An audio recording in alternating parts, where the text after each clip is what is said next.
Oh, hey, what's up, everybody? This is Ringside Report. I am Dave Simon. Freddie Garcia and AJ DeLesio are here with me tonight on the show. George St-Pierre, Khabib Nurmagomedov. Is the fight actually going to take place? Getting excited about it. Khabib says it's going down in April. Dana White is now warming to the idea. We'll hear from the UFC president. We'll see what Khabib put out on Instagram. We'll also get to UFC back in Las Vegas this Saturday night. Edmund Shabazian, is he the future of the UFC? Will he be the new youngest champion in the history of the sport? He says yes. A lot of people say yes. I'm sure AJ says yes because he loves to jump aboard the hype train. AJ was all aboard the Alexander Gustafsson train once again, as he was when he fought John Jones, and as he was last weekend when he fought Fabricio Verdum. We'll recap what happened last week at Fight Island, the final fights at UFC Fight Island as they travel back to Vegas for the month of August, which begins on Saturday. Khabib Nurmagomedov versus Justin Gaethje is official. UFC 254, it will main event on October the 24th. Justin Gaethje is the UFC interim lightweight champion. Khabib Nurmagomedov is the UFC lightweight champion. And guys, the fight is official.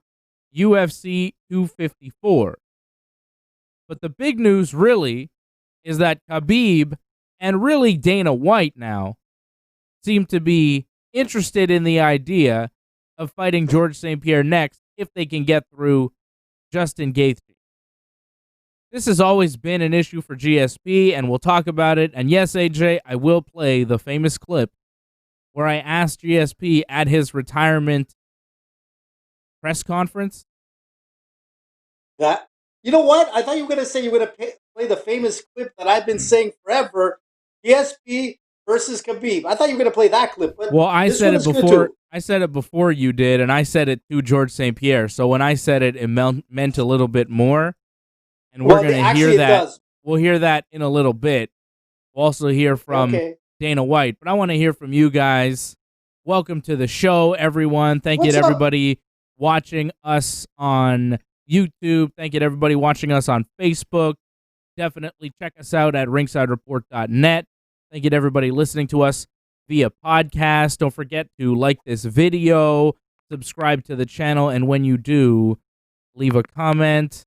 Click that bell as well, that bell, so you get notifications every time that we are on. And we are on every Thursday night here at 8 p.m. Freddie, GSP, Khabib Nurmagomedov, were you surprised to see that Dana White was open to the idea? At the beginning, yes, but after that, it made a little bit of sense, and I'll tell you why I think it made sense. It's once Khabib said that he's close to retirement. That bell is with Khabib being close to retirement, I think Dana has to consider any mega fight he could make. Like, it's not the same as if you want to protect your champion. You know, like if you want to protect Khabib, make sure that he doesn't lose the title and then has to win it back against somebody else and not be considered like the real champion. That's not an issue here because if Khabib after GSP says he might want to retire, that's the fight to make, man. Both guys fight, whoever wins, wins, and then after that, both guys probably retire and you crown the new champion, whatever, a tournament, whatever. But I loved it, and I'm happy that he finally changes his mind a little bit on this because this is a fight that the fans want to see. Let's hear it. I want to hear it before we get to AJ's thoughts, and I know AJ's very excited about this. Let's hear Dana White, who the whole time has been pushing for this Conor McGregor rematch with Khabib Nurmagomedov, but the more time passes, the more it seems like Khabib is not interested in that fight. The more he seems like he wants to retire 30-0 or attempt to retire 30-0. Gaethje would be his 29th professional fight, attempting to go 29-0. And Khabib has expressed the desire to retire after 30 pro fights, and he may want GSP as that last true legacy fight to determine who the greatest of all time truly is. And I think that's quite admirable from Khabib to be looking to fight a great fighter and a legend like George St-Pierre. Here's Dana White on the fight, when in the past he's been, no, this is all Conor, and GSP doesn't want to fight anymore. He's retired. Here's the president of the UFC talking to ESPN. If he were to win that and he were to come to you and say, I want the final fight of my career to be against George St-Pierre, would you entertain that? Sure. Would. Yeah, I mean, it's the last fight of his career. The guy's been great. He's been great for the company. He's been great for the sport. And I like Khabib a lot. I would do anything Khabib wanted to do. There it is. What? What are you talking He would about? do anything Khabib wanted to do, which yeah, well, would he didn't do it include the last time. not fight Conor McGregor and fight George St-Pierre, which is very exciting. And we know GSP wants that fight. That's the fight that GSP has been wanting for a long time now. He retired February 2019. He retired, and back then he wanted the Khabib fight. Look, Go ahead, Dave, Fred. Sorry, Fred for a second, and then back to AJ. Go. I was gonna say, like, Khabib, he's the guy that right now he's always been the company guy. He always shows up. So yeah, Dana White showing love to Khabib makes a lot of sense, and especially if he wants to retire. Like I say, that makes a lot of sense as far as a fight. So AJ, tell us what you want. No, and you know what? What's surprising is that if you look in the past, like Khabib has wanted this fight with George. George has wanted this fight with Khabib, and the biggest opposition was Dana White. So here is a fight that could have taken place years ago, and you know what?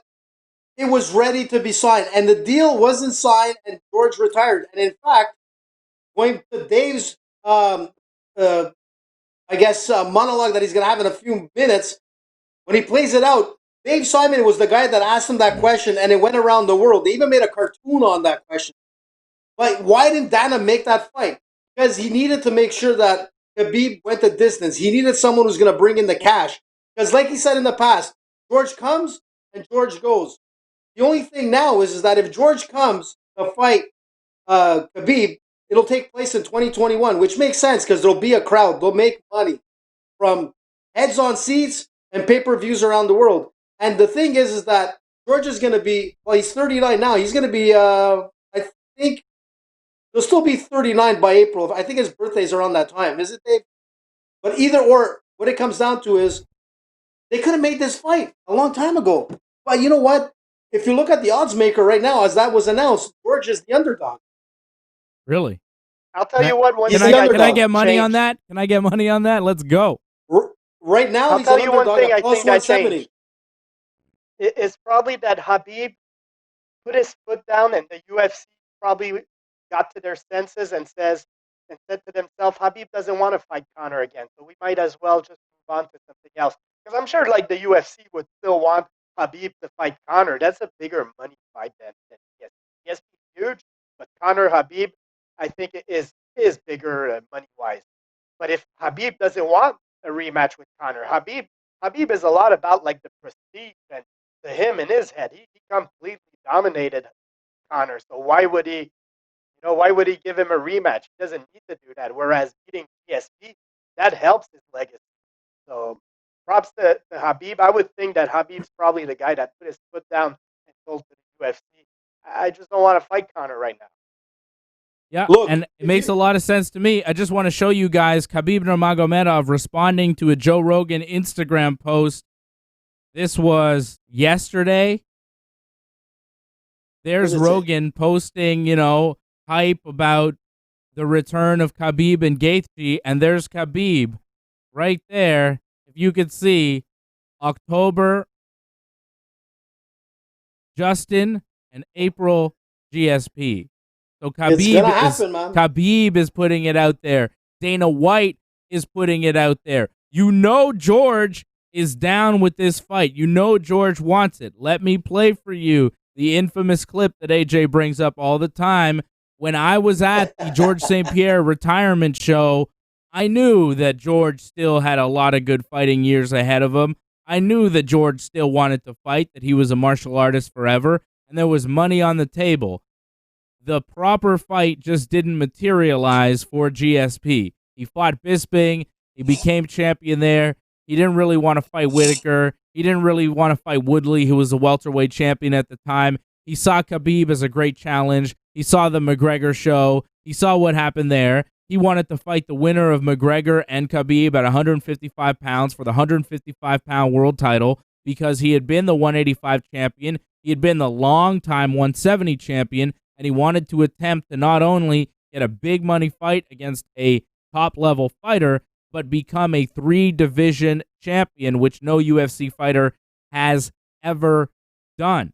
This is history that GSP is chasing. And to answer your question from earlier, AJ, if this fight were to take place in April, George would still be in his 30s because the great George Rush St-Pierre will turn 40 on May 19th of 2021.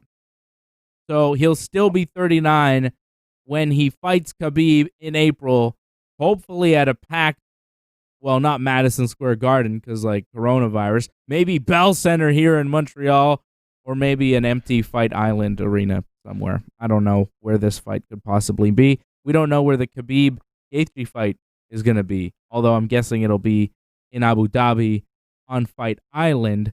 Here's the clip, though, okay? Here it is. Here it is for everybody. Let's hear it. This is me talking to George at the press conference, trying to figure out what the real deal is. And listen to the beginning of George's answer. This is the most important part here. So here's me. Hey, George. Congratulations on the great career. Khabib said he wanted to fight in November. You're saying you're retiring today. If Dana calls you tomorrow and says, well, I'll change the plans, what do you say? All right, I'm coming back. No. Listen, I don't know where I will be in a few weeks, in a few months. I know I'm going on vacation now. I'm going out of the grid. So don't even try to reach out to me. I will disappear. And I don't tell you where I'm going, but I'm going out. I'm going somewhere exotic and warm to relax. And I don't know. In a few months, I don't know. It's like a business. So this is at his retirement, by the way. Okay, I'm in a room full of people thinking that this is George's last fight. And even after I ask him this question and he gives this answer, people are still acting like George really wants to retire and this is his last fight. Even though I've been telling everybody for over a year since this has happened, George just wanted to get the Khabib fight and it didn't happen. Where'd Fred go? Fred is Bermuda Triangle. That's where he's gone to. Listen, first of all, I'm going to tell you, Dave. George said it straight. If the offer was there, he wouldn't have retired. And in fact, that comment that he made with that laughing, I'll be there, whatever he said, has gone around the world, man. If you got paid every time someone used that line from the question you asked, you'd be rich right now. But Freddie, where the hell did you go to, man? Did you go to washroom? What's going on? Because I'm using... Shed a tear on. I'm using my phone. I'm using my phone to do this show, so whenever somebody calls me, it just like fucks up everything. Budget cuts, man. Budget cuts. Listen, look, Dave. It's a simple thing. Khabib's father, unfortunately, who passed away, greatest coach, greatest mentor, greatest everything, not only in Dagestan but around the world, said one thing. Khabib. He said his greatest wish would be to see his son fight George St-Pierre. Now that's a big statement. And Khabib, a man of honor, a man who says and delivers, is going to take his father's last wish and he's going to do that. His 30th fight is going to be to fight George. And George wants to fight Khabib. This is a legacy fight. Is there going to be more money with Conor? You know what? I don't think it's going to happen. I think George is going to bring out a bigger amount of money for the UFC than McGregor. If this fight gets hyped. Yeah, I don't know about that. I am crazy. I don't know about that. I am crazy. The McGregor-Khabib thing did a lot of pay-per-views, but I think that the GSP Khabib will sell a lot of pay-per-views as well, and they'll do very well on the money side. Will it be as good as what Conor would do in a rematch? I don't know, but I would say probably not. but I do think that George is a big money fighter. Before Conor, he was the pay-per-view king of the UFC. Let's not forget, George has a whole country behind him here in Canada that would be very, very excited to see him come back and fight. And I'll tell you what, the fight for Conor. Give me a line on that. Give me a bookie or somebody to take my money, because if George is an underdog in a fight, take George. Like, that's pretty simple, right? If George is the underdog, we'll bet on him, because chances are he'll win, because he's the greatest fighter of all time. Khabib or no Khabib. I got my money on GSP, and I want to see it happen. Let's go. Sorry, Fred. Go ahead. I for sure want to see it happen. I hope it happens. I would think also GSP would win that fight, but tell you what, Khabib, man, he's never lost, so let's not sell him short. GSP hasn't been as active as Khabib in recent years, but yeah, I would pick George St. Pierre. A little bit of a local pride, but also I just feel he's the better fighter. And as for Conor McGregor, the fight for him to do is Jorge Masvidal. Masvidal against Usman sold 1.3 million pay-per-views. Put Masvidal and McGregor, it's going to sell almost 2 million pay-per-views. Yeah. If those two want to make a lot of money, that's the fight that should be made. That's a massive fight right there. That's the fight to make. But let's look at like the legendary status right now. Khabib has gone through Conor, and I want to see Conor fight all the time. But if you're gonna look at a legendary fight, it's like putting, I don't know, Bruce Lee against Chuck Norris. It's like you. This is a fight that everybody wants to see. They want to see who's the best martial artist of our time.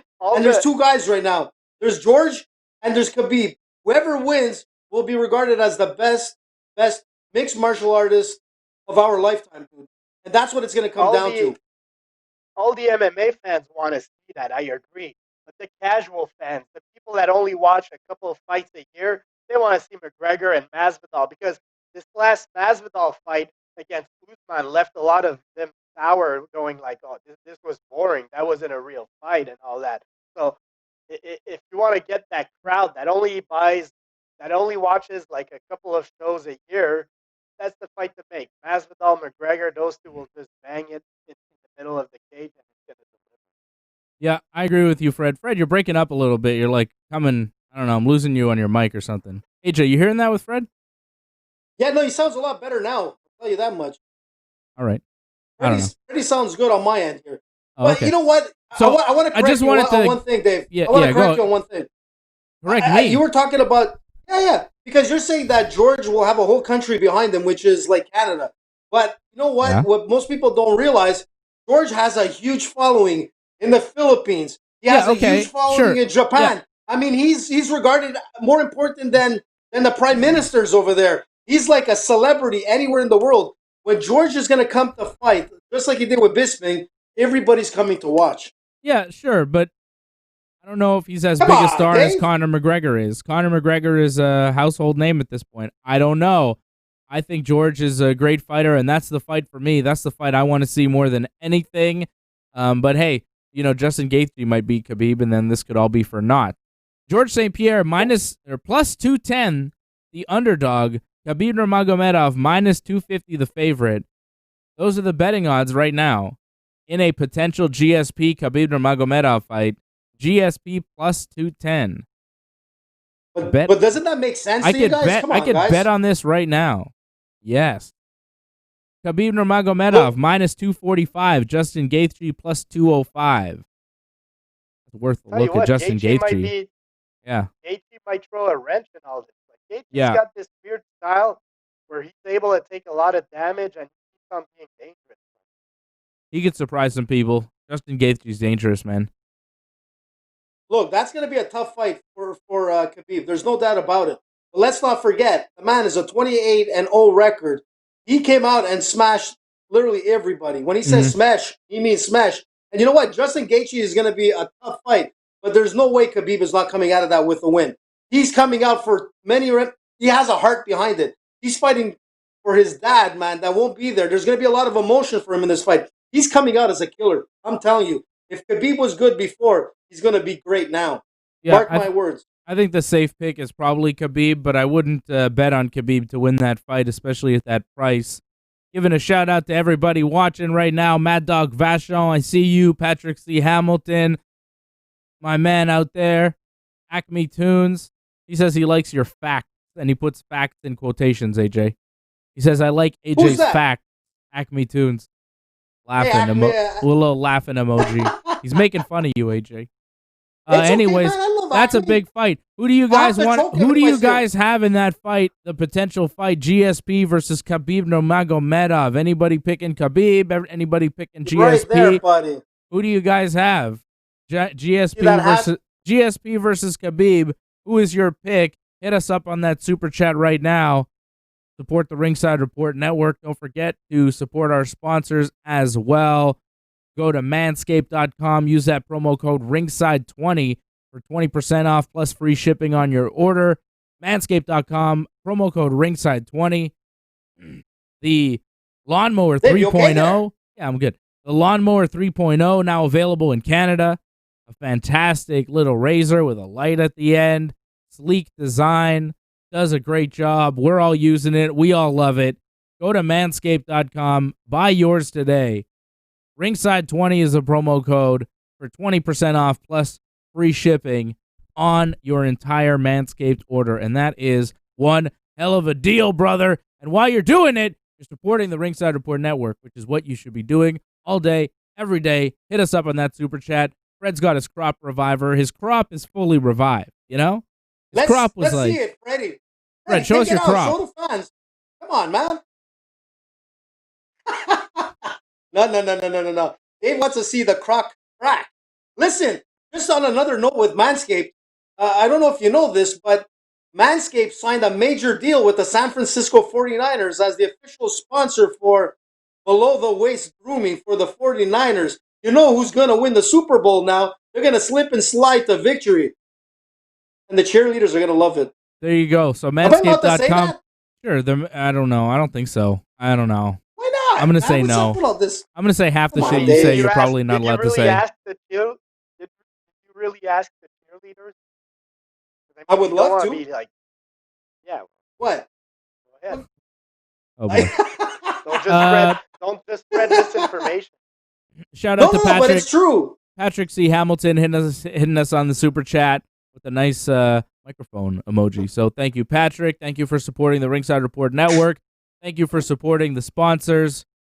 A big shout out to Patrick, always supporting the Ringside Report Network. We appreciate you. Khabib, GSP, it's going down. I think it's actually happening. And, you know, I was starting to think that GSP was going to retire. I was starting to doubt myself because I've been telling you for so long that GSP was going to come back. He was going to fight Khabib. It was all going to turn out. But it really was. It really was. No. What? I'm the one who's been saying Khabib GSP for the longest time, and you guys have been shooting me down. No. You've been saying Khabib-Conor rematch or Conor-Floyd-Mayweather rematch. Like, you say all sorts of ridiculous stuff. You want to talk about the ridiculous stuff that you say? How about we talk about last weekend, AJ? How are you in your picks? Because in my picks, I went 3 for 3. And I know that you picked against me, so you must not have done very well. Look, there was a slight issue that happened. Yeah. Okay? You doubted. I took Whitaker. You doubted jiu-jitsu. Did you take Hoshierio? Yes. No, I didn't. I took Shogun. Did you? Did you though? Yes, I did. We all did. But I'm going to tell you something. Did you take Whitaker? I don't remember. I know that you definitely took. Of course. Yeah, I did. You had Till. Yeah, you had Till. No. I didn't have Till. No. I had Whitaker. The Beaver had Till. But again, Till had a pretty good excuse on his reasons of not fighting to his capabilities. But listen, where I screwed up was on the Fabrizio Verdum fight, where Alex was actually winning that fight till he got taken to the ground. Remember I said his Achilles is he needs to keep Verdum away, and he was striking well, man. Gus was striking well. But then I got reminded that jiu-jitsu, the majority of the time, wins. And size. And Gus had a good minute and a half. Yeah. Hey, listen, man. That fight lasted It lasted 2.5 minutes, and you're saying Gustafsson looked good. He got tapped in 2.5 minutes in half a round with an armbar. Gustafsson did not look good. This looked like a fighter who, I'm sorry to say it, but who kind of lost his way at 205, realized he wasn't going to be the champion, thought maybe heavyweight, maybe another division is the way, and they put him up against a tough opponent, a former champion, and you see the result. And it just happens over and over again in the UFC where guys that were once, name guys in the UFC that were solid, either contenders or maybe champions in their division, they lose a step. They're not who they once were. They suffer a loss or two. Then they change divisions and they try to, make a new career. And most times it doesn't work. Sometimes it does, rarely, but most times when you're losing and you're going into a new division on a loss to try and and you've been in the game for, 5-10 years, these things happen. It sucks, but it's part of the game. It sucks. When I was going with Gus, I was looking at what happened in the past. Gus was they used to train in the past, and Gus apparently got the better end of Verdum and whatnot, which probably didn't surprise me with his striking. But you know what? Look, he Verdum did what he does best. Took him to the ground and he won by submission. But I'm telling you, Gus is going to look. He's going to have, I think, another opportunity to fight at heavyweight, and he's going to come out. I'm telling you, he's going to shine. It was his first fight. Give the guy a break. Oh, so you think it's a Kit Kat break? You think he's going to turn it around and he's going to shine at heavyweight? That's your assessment after getting tapped in 2.5 minutes? Listen, man. Everybody, listen. When you get tapped, man, you get tapped. It's right. But hey, look, I hope think he's you're going right. to do well. I hope you're right, but I believe that you're wrong again. Gus hopes I'm right too. Go ahead, Freddie. The only thing Gus had going for him was Verdum's age. Because let's be honest, Verdum is a decorated heavyweight. He fought the cream of the crop, defeated a lot of the top guys at heavyweight, and to give him to Gus as his first fight, that's not an easy fight for Gus. So, look, I don't think Gus has a future at heavyweight. I think he's too small. I think if anything, he has to go back to light heavyweight. If anything, maybe retire also, because I'm not sure he's as motivated as he once was. But no, heavyweight for Gus, no. Yeah, I don't think it's going to be where he flourishes. And at this point in his career, he's 33. I don't know. That's super young, guys. Come on, man. Not for an MMA fighter. Cavallo is what? 40. Listen, Verdum is what? What was he? 44? What's his age? It's that? Well, let's give the guy a break, man. He's 33 years old. Verdum is 42. And so you're right. You You're right. But Verdum, it's unusual. And just as well as I do that the heavyweight division forgives age a lot more than most other divisions. Now, for Gustafsson, light heavyweight is a division that he could hang out at for a while if he wants to. He could be like Shogun, in and out, winning here, winning there, fighting some guys, losing to some other guys. Look at Shogun's last, say, 5 years. He beat Rogerio in 2015. He beat Corey Anderson. He beat John Vellante. He lost to Anthony Smith by knockout in 1:29. He got a TKO win over Tyson Pedro. He had a draw with Paul Craig, and then a decision here again over Rogerio. If they give him a Shogun-type schedule, like Gustafsson versus John Vellante, Gustafsson versus Corey Anderson, maybe Gustafsson wins those fights, but that's not, elite-level type fighters. Those aren't the fighters that Gustafsson has been fighting. So, maybe you kind of keep fighting in the middle. But as far as being at the top of the division, challenging for world titles like he has in the past, I don't know, man. He's lost 3 in a row. 2 straight at light heavyweight. Anthony Smith, John Jones before that. and now here at heavyweight against Gustafsson. Verdum. Look, it's a shame because, Gus, I'll never forget that first fight with Bones Jones. And that fight always marked me as like, wow, this guy, something. And you know what? Maybe Gus won't be a champion in light. Maybe he's not going to be a champion in heavyweight. But Gus is a guy that I'm want to see on a UFC card. Like, if he's on that card, it's going to be a good fight. He's going to deliver all he can. He got caught by, by a classic submission, man, an armbar. If you know what, I love to see that shit all the time. But it was too bad that it happened so fast for Gus. But I thought he looked good, man. And you know what? You were saying that he looked grumpy and everything. I thought he looked okay, man. He didn't look that bad. And you know what? It was probably so much easier. Did he look like a natural? He didn't look like a natural heavyweight. He looked like an inflated light heavyweight. No, man. He looked. Come on. Go ahead, Fred. Like, the UFC has over 500 people on their roster. So, yeah, of course, Gus has a place on there. I'm just saying he's never going to compete for a title, whether it's at heavyweight or at light heavyweight. Look, at light heavyweight, unfortunately for him, he ran into John Jones, he ran into DC, and he also lost to Anthony Johnson. So, he hasn't had it easy. And then in recent years, just older, I'm not sure he's just as motivated and all that. So, Gus, look, he's a fun fighter, nice career. I applaud him. I'm going to appreciate everything he gave me as a fan. I'm just looking at it as I think he topped already. Like, his best years are behind him. That's what I'm saying, Whoa, what was all that, AJ? What happened? I don't know. It was like some sort of weird interference. Yeah. What about Verdum? Verdum is done with the UFC. His contract is up, so maybe he signs a new deal. Maybe he goes to Bellator. Maybe he goes to who knows? Who knows what Fabricio Verdum is going to do? But he's 42. He's obviously still effective. You want to see him stay in the UFC or see what else is out there? For sure. Look, you got an extra $50,000 for that fight against Gus.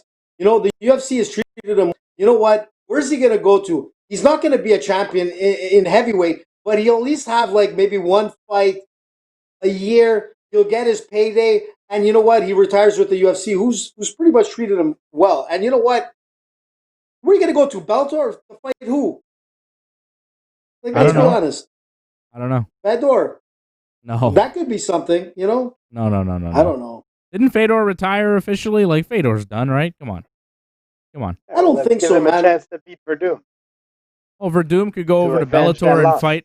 He could fight like Ryan Bader for their heavyweight title. He probably beat Bader. Yeah. So, why not? Be a heavyweight champion? He could be the Bellator heavyweight champion, perhaps. He could beat Bader. He might not beat Bader. It's not a bad fight. Not a bad fight. Maybe he wants to be a world champion. He's not going to be the world champion in the UFC anytime soon. Or maybe he wants to get a title fight in the UFC. Who knows what Fabricio Verdum wants exactly, but I'm sure money is a big part of it, and why not? He's one of the greatest heavyweights of all time. I hope he gets paid. I hope he tests the market and finds whichever company will give him the most money for his services. Okay, Robert Whittaker gets the win here over Darren Till. People on the chat are split. Acme Toon says that you took Till. Woods MMA UK says he's sure that you took Whittaker. But AJ, you're claiming you picked Whittaker last week. I don't know. I know that I went 3 for 3 in my picks. I picked Shogun by decision. I told you it was going to happen by decision, and it did. I took, of course, Verdum to pick up the upset over Gustafsson, as did Freddie. I think Freddie went 3 for 3 too, right? Fred, you picked all the same as me. Yep. But we forgot both to go place a bet. Yeah, me too. I forgot to place a bet, which really sucks because we could have come up big on that Verdum fight. Anyways, bygones.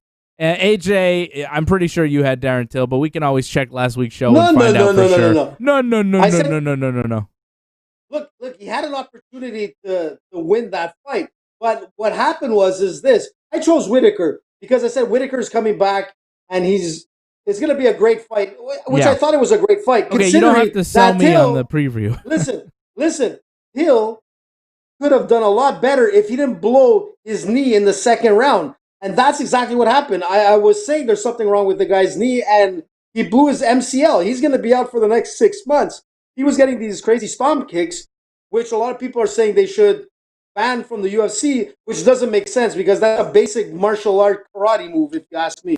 But the thing is this: it was a good fight, and his doctors actually said they do not understand how Till went the distance with a blown MCL. So you got to give it to Till. He's gonna come back. He said he's gonna fight, and he's gonna be champion one day. He's claiming that he's gonna be champion. And you know what? He looked pretty good out there, considering he had like one leg to stand on. Okay. So let's give him some credit. Yeah, it sounds like you did pick Till with all the excuses you're making for him. Robert Whittaker does pick up the victory, though. A nice win for Whittaker. He looked really good in the fight. What do you do with this guy next? Who do you want to see him fight? No options. How about this Shabazian Israel guy? and I was gonna say, Israel and Costa right now is the fight to do at middleweight. Like that's the fight everybody wants to see. So it leaves Whittaker a little bit like just after that. But yeah, we need to find him a fight. And yes, by the way, according to his little montage on Twitter, AJ did pick Whittaker. Yeah, according to the picture, but AJ changes his mind. But AJ does he picks both guys. 5 minutes later he picks the other, and then he always says right. No. That's Dave. it. He flips flops. That's what I think. That's what I think happens here. I think AJ, what he does is he picks one fighter on the show, and then he makes this graphic, and he posts it on the Ringside Report Instagram. That's AJ making the graphics, and he picks a different guy on the graphic so that he can come back and be like, no, I was right. That's our intern that does that. We should have me picking Paul Craig. I don't even remember that, but I guess I picked Paul Craig. Yeah, you made up a pick. We never picked that fight. We picked 3 fights, except you put 4 fights on the graphic, and then you just assigned us picks for fights we didn't even talk about. No. That was before we went on air. Listen, I didn't talk about Paul Craig. I don't know who Paul Craig is, man. What are you talking about? I don't know who you're talking about. Man. That was an awesome fight. And I don't know who that is. I didn't watch that fight. I didn't pick that fight. Get the fuck out of here, man. What are you talking about? Man. Look, the only one that I lost really on was the Rodriguez fight, where I thought she was not defeated, she was a beast, and she lost. So you know what? I think you guys went the other way on that one, if I'm not mistaken. We didn't pick it. We picked it before. It was before we went live, man. We talk a lot of shit before we go live. If we talked about Carla Esparza and Marina Rodriguez, and we picked Carla Esparza, then we were right and you were wrong again, AJ. Because Carla Esparza won. Well, that's what I was admitting right now. I was admitting that I'm not going to take credit for that. I'm going to tell you something. It didn't happen. No. But I'm going to tell you something. That fight there is questionable. There's a lot of question marks. And in my count, and a lot of people out on the net that were saying the same thing, Rodriguez won that fight. There's a few that said, no, as far as I wanted. But if you watch that fight, Rodriguez won that fight. So AJ would have been right. Again, he got robbed by the judges, just like the fighters. And a lot of guys lost money. So I'm thinking Jared Cannonier for Whittaker. For Whittaker? Next. Yeah. They were supposed to fight at UFC 248, but something happened. And I think that, he got hurt in February. He had a torn pec. He's out of action for 6 months. But Jared Cannonier is one of the top middleweights in the UFC. He's got 3 straight wins. He beat Jack Hermanson in his last fight. Jack Hermanson's one of the top middleweights in the UFC too. And Cannonier beat Anderson Silva in his fight before that. So I think Jared Cannonier and Robert Whittaker is probably what's next there for the former champion Whittaker. It doesn't matter who it is. Well, yeah, it kind of does. It kind of does. It kind of does because Whittaker is a top contender at 185 pounds. He's a former champion. And you got to put him in a top fight. You got Israel Adesanya, ranked number 1 right now in the UFC's middleweight rankings. And then you have Robert Whittaker, Paulo Costa, Costa's... Exactly. Well, yeah, but he's next for Adesanya. That title fight is going to happen. It's already official. But then Jared Cannonier right there at number 3. And Jack Hermansson's number 4. But Cannonier's coming off a TKO win over Hermansson. And you got Yoel and Darren Till and Gastelum and a bunch of other guys. Edmund Number Shabazian ranked number 9. And there's a lot of hype around this kid. People are saying he's the future. He's going to be the next UFC youngest champion ever. We'll talk about that. We'll preview that in a second. I want to tell you about our friends over at Stitcher. We've been making podcasts for a long time now, and many of you have been using Stitcher to stream or download either Wrestling Uncensored or Ringside Report MMA. Stitcher offering you the Ringside Report universe as part of their sponsorship of our work, a special offer on the premium version of their service. Now, besides all of our shows, you can listen to over 100,000 podcasts on your iPhone, Android, tablet, PC, Amazon Echo, or in your car, on demand, ad-free with Stitcher Premium. They have Stitcher Originals, bonus episodes, comedy albums, and more. Just $4.99 a month or $34.99 a year. Go to Stitcher.com/premium and use that promo code RINGSIDE for a free month of Stitcher Premium. Just $4.99 a month or $34.99 a year. But when you go to Stitcher.com/premium and you use the promo code RINGSIDE, you get a free month of this fantastic audio service. Sign up with Stitcher Premium. Support them. Support your ears and support the Ringside Report Network at the very same time. Don't forget to subscribe to the channel, like this video, and hit us up on Super Chat at any time. If you have questions or comments, we will answer them if you hit us up on that Super Chat during the show, watching us live on YouTube on a Thursday night. UFC, Shabazian versus Rabazian. No, that's not what it is. What? Shabazian Babazi. I don't know. I love this guy's Armenia. name. Shabazian. Brunson versus Shabazian. Oh, Brunsy. Oh, middleweight gatekeeper Derek Brunson. 36 years of age. He's coming off a couple wins, but before that, he had to fight Jacare, and he got head kicked. And then he fought Israel Adesanya, and he got beat up in the first round. But before that, he was riding a nice little win streak. He's kind of up and down. He had a good run there for a while between 2014 and 2016. He beat Lorenz Larkin, Ed Herman, Sam Alvey, Rowan Cornero, and Uriah Hall. Then he ran into Robert Whittaker, lost by TKO in the first round. Then he lost a close decision to Anderson Silva in 2017. That's not, the Anderson Silva. That's 2017 Anderson. That's not the Spider.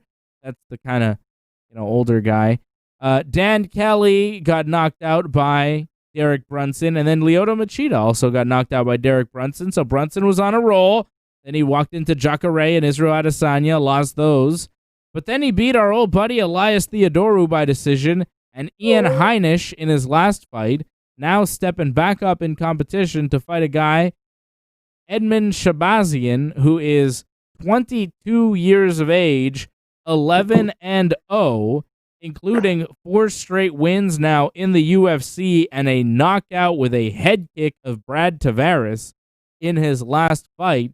Now he takes on Derek Brunson. The odds have him minus 340 Shabazian, plus 280 for the underdog Derek Brunson. That seems about right. There's so much hype around this guy, and the UFC seems to throw Derek Brunson at every new hyped fighter they can find to see if they can sink or swim with the big boys in the middleweight division.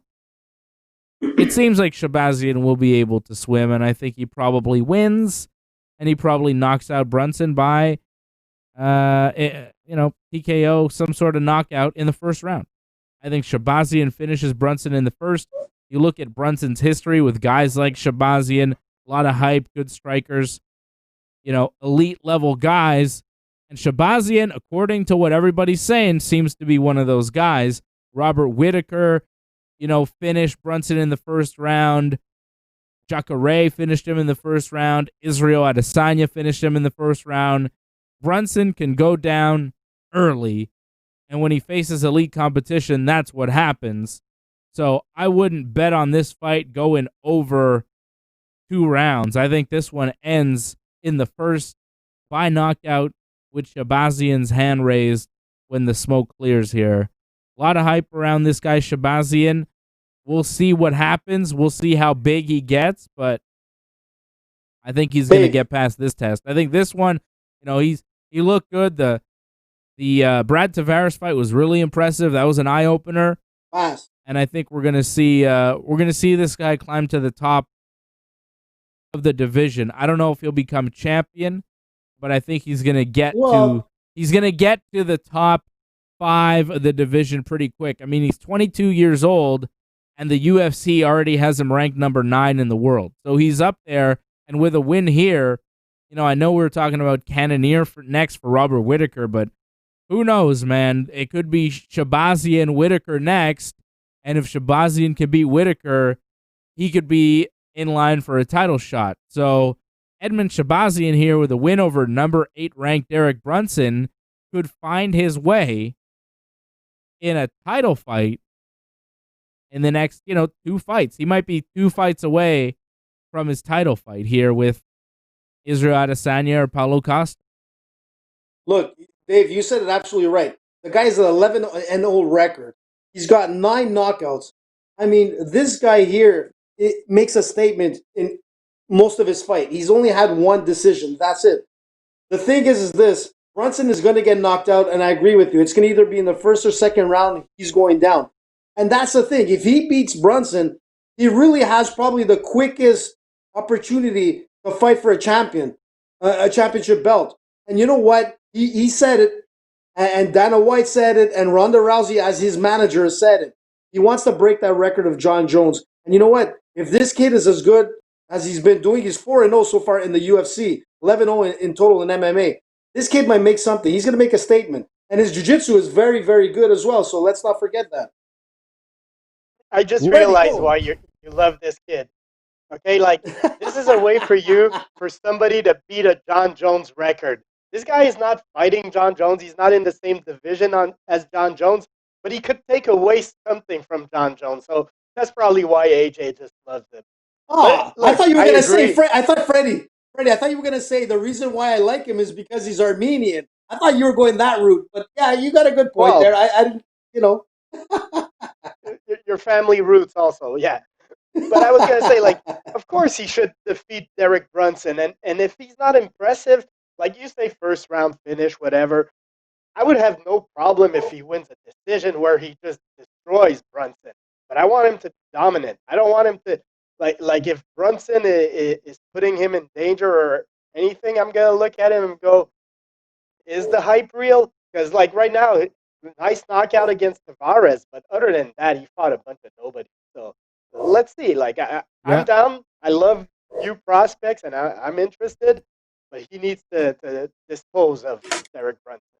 He has finished 10 of 11 fights by knockout in the first round. 10 of 11 finished in the first round. This guy is he's very much like Ronda Rousey when she first started out. Ronda's his manager. He grew up in the gym with Ronda Rousey. Edmund Tarverdyan is his boxing coach. So he's, in the Rousey camp there in California. And he's a young guy. John Jones was 23 years old and about 8 months when he won the UFC Light Heavyweight Championship in 2011. Shabazian right now is 22. He'll be 23 in November. So he's got some time if he wants to break that record as the youngest champion ever. But he does have to do it in the next year and a half. And I know that Ronda Rousey and Dana White were on Instagram talking about this guy. And Dana did seem excited about the prospect of him breaking that record and getting that opportunity. So you know that the UFC is going to fast track him. If he does look impressive here against Brunson and knock him out, don't be surprised if he gets a fight against Whittaker. And if he can beat him, give him the title shot 100%. So yeah, this guy might be fast tracked. This guy might be a big time star in the sport. and it's going to be his show on Saturday night. The odds have him as a massive favorite, minus 340. Brunson plus 280, the underdog. Maybe if you can get a little value, taking Shabazian by knockout or taking him by knockout in the first round even, if you can go there, maybe it'll be worth betting on this kid on Saturday night. Look, the one thing with Brunson, his biggest issue is his chin. The guy has a weak chin. He's been knocked out 4 times in the UFC, either TKO or KO. And you know what? Shabazian, that's his specialty. Like I said, he has like 9 knockouts. He knows his weak point. He's going to come in strong, and he's going to finish this fight in a fast fashion. Brad Tavares, Brunson, he's on his way up, man. He's ranked number 9 right now. Imagine what happens right after this fight on Saturday. The hype behind him. And the best part of it all is we get to see Ronda again in the octagon. Not in, but on the outside. Is she in his corner? Yep. She should be in his corner. Yeah, Don't you want to see that? Come on, Dave. I'm not convinced that Ronda. I'm not convinced that Ronda has had her last fight. I'm not sure. You know. What? Are you joking? The more time passes, the more I start to wonder about her. You're kidding me. No. You think she's gonna come back? Are you riding that hype train? I love it. I think it might happen. It's not me. It might happen. Whoa. Well, then you heard it first. You heard it here Simon, first, people. Ringside Report. Yep. I think Ronda's going to come back and fight. No. She's not coming back to wrestle.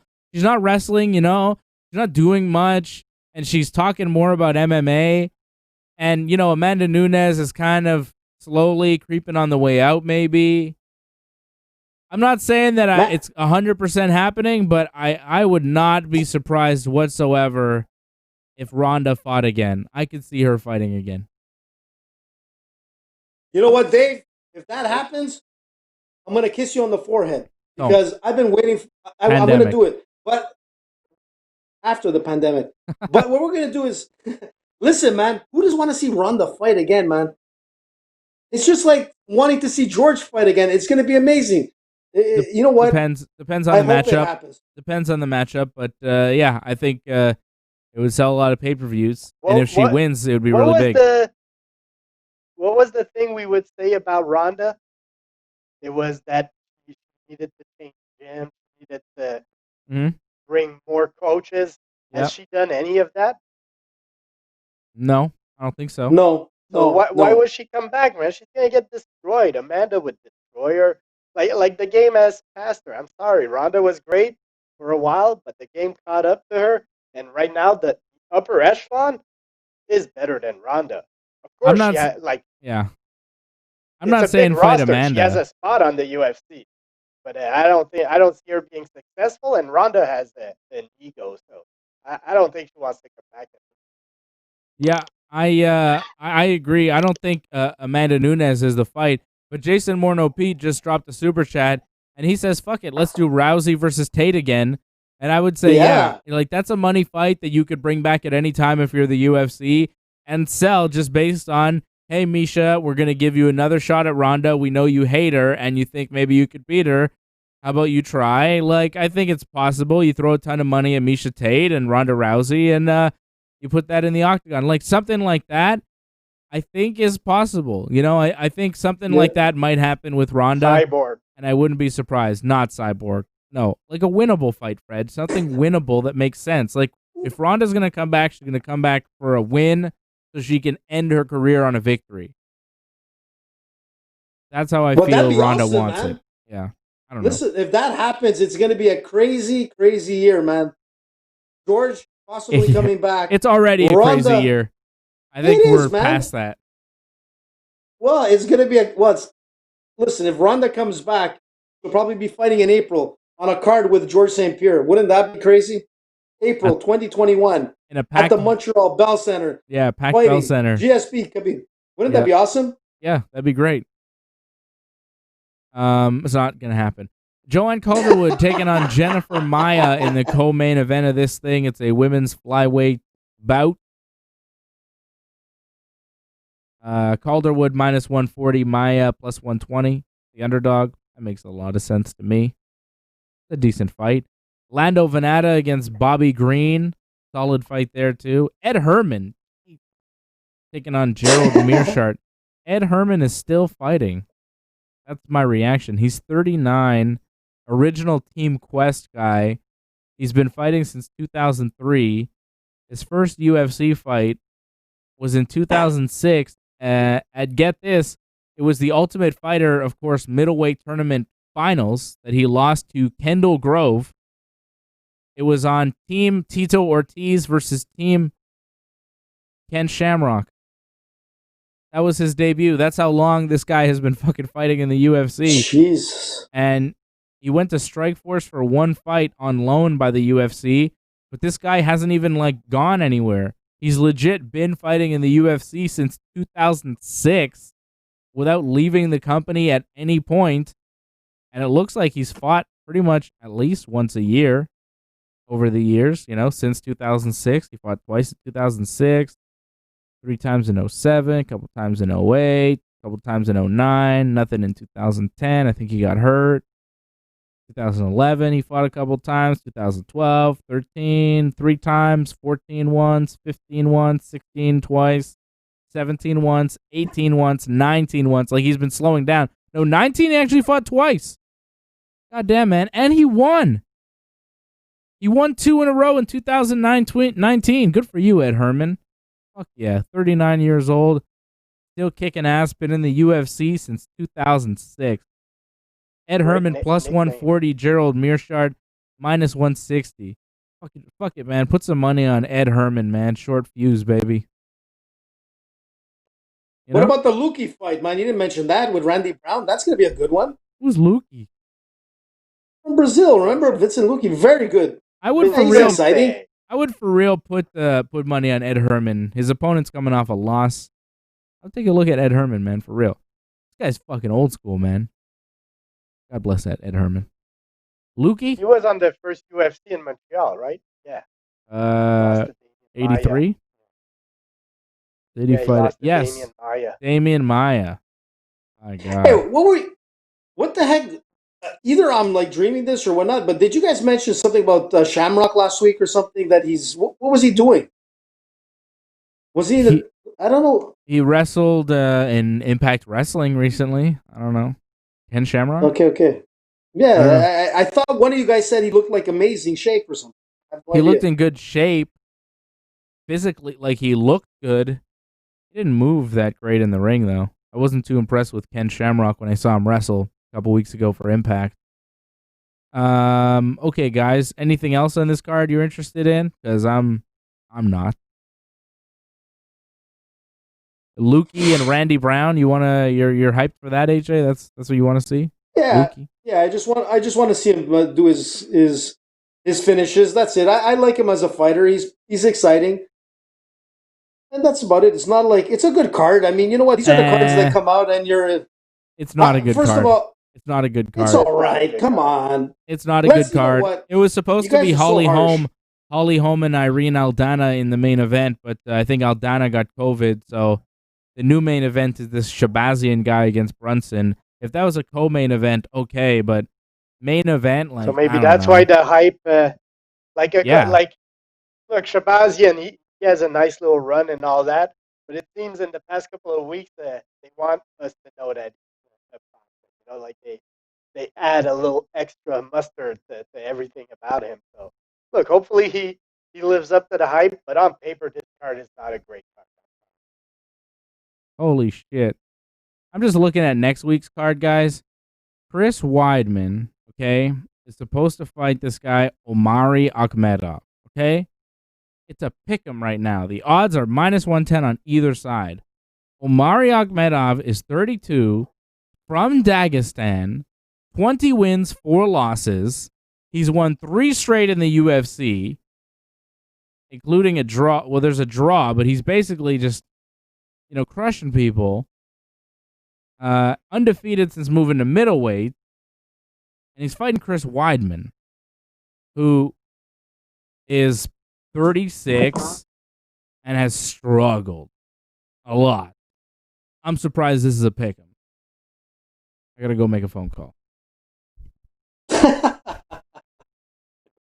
Oh man! You know what I'm surprised? I'm just trying to find something for next week. At least next week's card I think is next week. Well, next week's I'm card's a surprised little you- bit better than this week's card. You got Derek Lewis, But- Alexei Oleinik in the main event, Chris Weidman in the co-main event against Akhmedov, and other fights. You know what I'm surprised? You mentioned Dagestan, but you didn't mention anything tonight on Khamzat.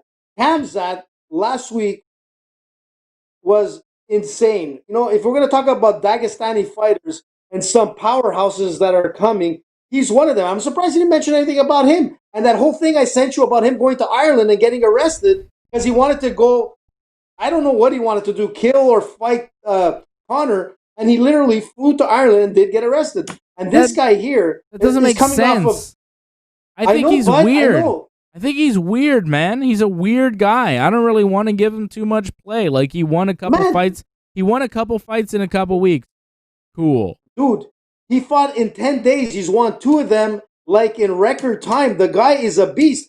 The guy he has, like, ridiculous amount of, like, I don't even know what he did. He broke a record or something at welterweight with the most punches in the first round. He got, like, 100 strikes in the first round. The guy is insane. And he's so insane that he flew to Ireland to fight Connor. Yeah. You know, this guy That's is what he somebody says. to watch, man. That's what he says. I don't know. And according to TMZ, Connor has accepted the fight because Khamzat says, he tweeted out, I'm getting bored. Please at Dana White, give me at Nate Diaz 209, at Gamebred Fighter, which is Georges Masvidal, or at the Notorious MMA, Conor McGregor, same night. I can smash all these guys. I'm not cocky guy. I'm just confident. I understand if they don't want to fight me. Connor responded with, I accept. Which, like, yeah, right. He's not going to fight this guy. He's basically a no-name guy. But Connor seems to want to fight anybody at this point. I think he just wants to fight. And he realizes that the Khabib fight's not going to happen. So he's like, hey, put me in there against whatever UFC. But this Khamzat guy, like, you know, take it easy. Pump the brakes. He doesn't even have a Wikipedia page yet. Like, let's be cool, you know? Yeah, Call me but when he has a Wikipedia page, and maybe I'll give him more, you know, more credence. Listen, man, So maybe I'll care. I mean, what? He's a 170 fighter, and he's calling out a bunch of 155ers.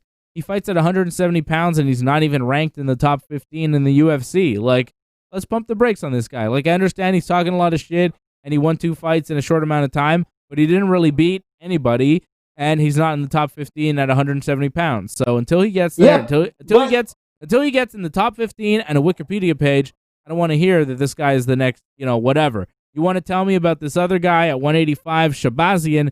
He's ranked 9th in the world in the UFC's division. I can respect that. I get that.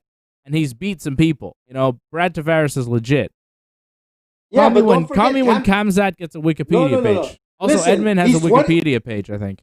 Yeah, but he should have a Wikipedia page. He's 26 years old with an actual. He has a record in the UFC. The only fighter ever in UFC history at welterweight to have over 100 strikes in one round. In 2 fights, he has a record of 192 to 2. This guy is unbelievable. And you know what? He might not have a Wikipedia page, but he has a record in the UFC books that no one has done or accomplished. This guy is nuts. You know, and you know what? I think there's going to be a lot of hype train on this guy. Remember what I said. Khamzat is the next. You're the hype train. Yeah. You are the hype train, and that's okay, AJ. I'm just not fully believing it yet. I want to see him prove it a little bit more. Let me tell you about our friends over at IP Vanish. You got to go to IP Vanish. You got to stay safe on the internet. Go to vpn.ringsidereport.net right now. AJ has things on his computers he needs to keep safe. He uses IP Vanish. Right now, the $11.99 promo for 3 months has been extended through the end of the weekend. This promotion will come down at midnight Pacific on Sunday, August 2nd. So you have until the end of the week here to get this great discount from IP Vanish, just $11.99 for 3 months of the service. You are using your devices with public Wi-Fi. You definitely need IP Vanish. You definitely need to stay safe. You need to hook yourself up with IP Vanish. Go to vpn.ringsidereport.net. As for me, I will be back with Johnny North on Saturday morning for Wrestling Uncensored at 11 a.m. RingsideReport.net is the website. Follow AJ on Twitter and Instagram at Danny Bruck. Follow Freddie at Freddie MMA, and you can follow me at Dave Simon MMA. Thank you to everybody watching us live. Thank you to everybody listening. And a special shout out to Jason Morneau Pete for supporting the channel on the Super Chat, and also Patrick C. Hamilton for supporting the channel on the Super Chat. We appreciate you guys very much. Thank you, Patrick. Thank you, Jason. I know you guys support the channel. You guys are always here for us, and that's why we are always here for you to entertain and inform when it comes to MMA and professional wrestling. A lot of pro wrestling coming up on Wrestling Uncensored Saturday morning at 11. For Freddie and AJ, I'm Dave. And this has been... Ooh, Fred, what do you have? Ringside. What? Cincy What? Star. 25.6%. 26%. Well, I've got 25.6.